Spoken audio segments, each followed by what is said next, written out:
Shut down since 2017 and forcing a lengthy detour for residents of Western Almadam, the Port Royal Bridge saw more activity than it had seen in quite a while on Tuesday afternoon, August the 10th, 1 week before the election. Richmond Liberal candidate Matt Haley set up the announcement, and then it was time for Liberal Leader Iain Rankin to step in. Local politics really matters to me. I've been an MLA for 8 years, and I know it's really important to look after people and the infrastructure and the roads and areas and critical infrastructure that helps move people around to get to areas you need to get to.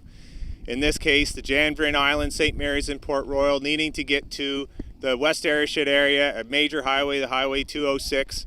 And so Matt Haley is already a strong advocate for the local area by bringing this forward to me. So we are really proud, if we are successful in this election, which we intend to be, that we will be investing $2 million to replace the bridge here to ensure that you do have that access, with upgrades to the McEachern Road and ensuring you have the new culverts, the new guardrails and everything that goes along with it. So that's a major investment. The community has been asking for this for years, and they had to do a detour of 1.3 kilometers to get to the Highway 206.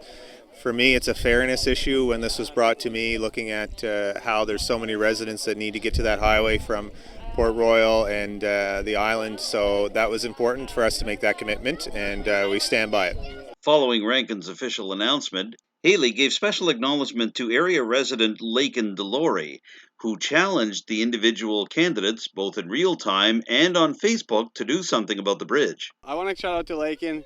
Lakin challenged all of the candidates to share what their plans were and to listen.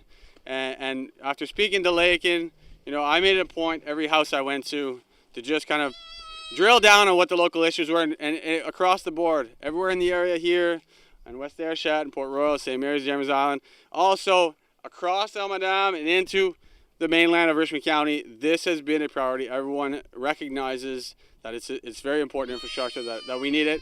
So I want a big shout out to Lakin, to Paul. I mean, I don't want to name every name because there are countless that have made this clear. But I want to shout out to Lakin because she did challenge us, and I'm glad that she did because it brought us here today. Just over 6 hours after the announcement in Port Royal, Haley brought up the bridge work during the Telile Community Television Richmond candidates debate. However, that didn't sit well with independent candidate Alana Pon, who claimed that she had done most of the preparatory work on the bridge project during her time as the MLA for Cape Breton Richmond. Negotiations had already been started, I can assure you, for the work that the Liberal candidate has just mentioned. I did my work, thankfully. I'm happy to say, not anywhere near an election call to make certain that you know that the work was done, and I don't expect anything in return. So it certainly wasn't done just to get your vote during an election. Look, I do want to apologize. I didn't mean to say that there were no projects that the current MLA has done. Frankly, in that area, I know that there are significant investments. And I want to thank you for the work you did on the bridge in Lennox Passage and on the infrastructure, particularly in James Island. But in this case, folks, it's simple. We need to have a voice at the table that are making the decisions.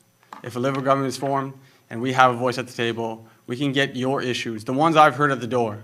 For every single person who told me that the bridge in Port Royal was a priority, I fought for you. Back at the bridge, we asked the Liberal leader whether the timing of the announcement was specifically connected to the provincial election coming up in just a few days' time. Here's his response. Well, I think it's a continuation with our aggressive infrastructure program in roads. If you look across the whole province, we're investing in roads. We made a commitment to twin the Highway 104 to Port Hawkesbury, and so this continues on those types of investments, and local roads really matter to us as a Liberal government. With time winding down in his first campaign as Liberal Party leader and Premier, Rankin feels confident about his chances across the province. Feeling really good. People are optimistic about getting through COVID and recovering our economy, and being from Cape Breton, we always hear a lot of good reception being here, and people are excited. Rankin says he's also seen this excitement on his previous 2 trips to to Richmond during the campaign. It's been great, and it's great to have some conversations in French as well. And I know Matt will be a champion for this area and stick up for the concerns of people here for healthcare and for all sorts of issues. So, whether this bridge over troubled water will soon become a bridge to a local or provincial Liberal victory, or a bridge to more political dissension in Richmond County, will be determined on Tuesday, Election Day.